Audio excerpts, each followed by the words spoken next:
Sveiki. Žinote, spalvos internete, jos yra praktiškai viskas. Jos kuria atmosferą, patraukia akį, veda mus per puslapį. Bet ar kada pagalvojate, kad pats būdas, kuriuo aprašome tas spalvas CSS, gali būti, šiek tiek atgyvenęs? Šiandien panagrinėsime, kaip vienas atrodytų mažas pakeitimas gali atverti duris į daug spalvingesnį ir dinamiškesnį internetą. Taip, pirma, klausimas sau, ar vis dar rašome spalvas taip, kaip tai darėme prieš 10-metį, dar prieš atsirandant visiems šitiems naujiems, beprotiškai ryškius atspalvius rodantiems ekranams? Jei atsakymas yra taip, tai labai tikėtina, kad naudojamės tuo, kas dabar jau oficialiai vadinama pasenusią sintaksę. Ir štai jis tas esminis pokytis. Kairėje senas visiems iki skausmo pažįstamas būdas su kableliais, o dešinėje, žiūrėkit, naujas, modernus ir, pripažinkim, kur kas elegantiškesnis variantas. Dingo A raidė, neliko kablelių, o skaidrumas dabar atskiriamas pasvūrojųjų brūkšniu. Kodas iškart trumpesnis ir, sakyčiau, daug lengviau skaitomas, ar ne? Gerai, tai panirkime giliau. Kableliais atskirtas formatas dabar yra laikomas pasenusiu, išsiaiškinkime, kodėl apskritai įvyko šis pokytis ir kodėl tai iš tikrųjų svarbu mums, kūrėjams, kurie norime išspausti absoliučiai viską iš šių laikinių naršyklių. Tai va, pagrindinė mintis čia tokia. Kableliai tapo tiesiog nereikalingi. Tarsi perteklinis balastas. Ir kai jų atsisakėme, reikėjo naujo visiškai aiškaus būdo, kaip atskirti 3 spalvas reikšmes nuo tos 4-osios – skaidrumo. Ir tam buvo pasirinktas pasvirasis brūkšnys. Viskas. Trumpas, aiškus ir logiškas separatorius. Iš pirmo žvilgsnio žinau, tas pasvirasis brūkšnis gali atrodyti kiek keistokai. Bet patikėkit, tai yra labai apgalvotas sprendimas. Jis sukūrė tobulą vizualinį atskirimą. Tai tiesiog yra ateities standartas. Ir kuo greičiau prie jo priprasime, tuo bus paprasčiau. Gerai, suprantu. Dabar tikriausiai daug kas galvoja, viskas čia aišku, bet mano senas būdas veikia puikiai. Ką man dabar vargintis ir keisti savo įpročius? Ir žinote, tai yra absoliučiai teisingas klausimas. O atsakymas jis daug įdomesnis nei gali pasirodyti. Būtent, ji veikia. Ir niekas nesako, kad dabar reikia pulti perrašinėti visus senus projektus. Tikrai ne. Bet kai pradedame kažką naujo, atsiranda kelios labai svarios ir tiesą sakant netgi stulbinančios priežastis, kodėl verta iškart imti naująjį būdą. Pažiūrėkime, kokios jos. Kad būtų visiškai aišku, senas kodas yra gerai, palikim jį ramybėje. Bet pradedant naują projektą, naujoji sintaksė yra ne šiaip kažkoks kosmetinis pakeitimas. Tai raktas. Raktas, kuris atrakina duris į ryškesnes spalvas, į daug paprastesnių jų valdymą ir kitas galimybės, kurių senojų būdų pasiekti tiesiog neįmanoma. Tai turim 3, sakyčiau, tokias geležinės priežastis, kurias ir aptarsime. Pirma, paruošiam kodą ateičiai. Antra, atrakinam prieigą prie visiškai naujos spalvų visatos. Ir trečia, gaunam neįtikėtinai patogų būdą manipuliuoti spalvomis. Gerai, pradėkime nuo smagiausios dalies – spalvų. Ar kada teko susidurti su situacija, kai dizaineris duoda neįtikinai skane, ryškią prekės ženklo spalvą, o ekrane jie atrodo, tokia prigesusi, tarsi šiek tiek išblūkusi?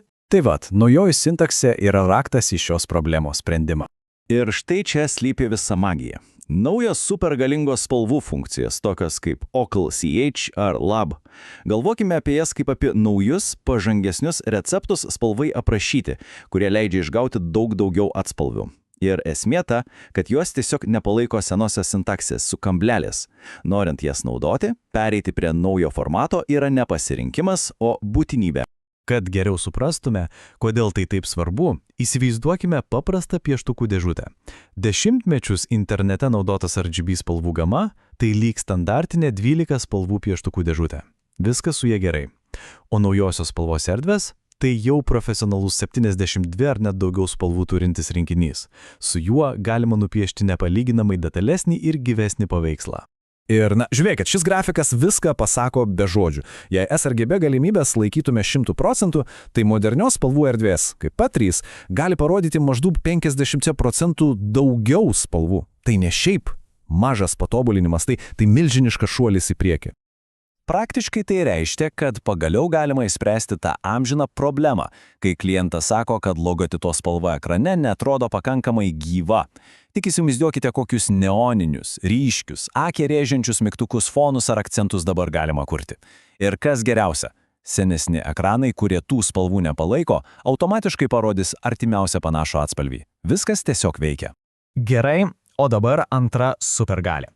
Ir ši, patikėkit, yra kažkas tokio. Tai reliatyvios spalvos.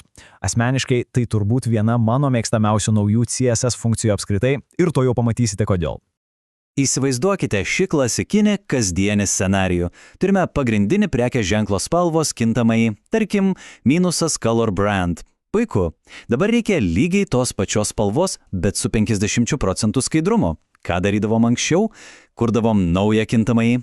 Tada dar vieną 25% skaidrumui ir dar vieną 75% ir galiausiai turime visą kintamųjų chaosą. O dabar pažiūrėkite, kaip elegantiškai tai išsprendžiama. Mes tiesiog sakom CSS, paimk spalvą iš štai šito kintamojo, palik jos atspalvį, sodrumą ir šviesumą lygiai tokius pačius, bet tiesiog pakeis skaidrumą į 50%. Tai tarsi turėti stebuklingą įrankį, kuris leidžia keisti tik vieną spalvos savybę, nepalietus kitų. Ir tai yra tiesa. Ši funkcija iš pagrindų keičia tai, kaip dirbama su spalvų sistemomis.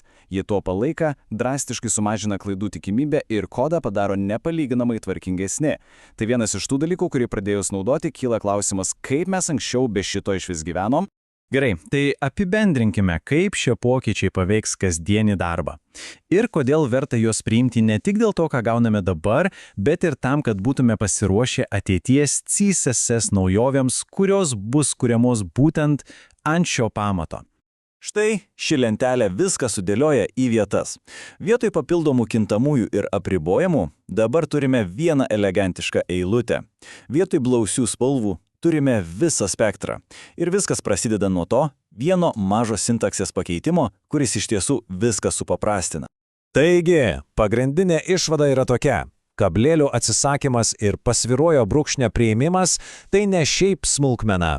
Tai yra raktas. Raktas, kuris atveria vartus į naują, daug galingesnį, lankstesnį ir svarbiausia, daug spalvingesnį CSS pasaulį.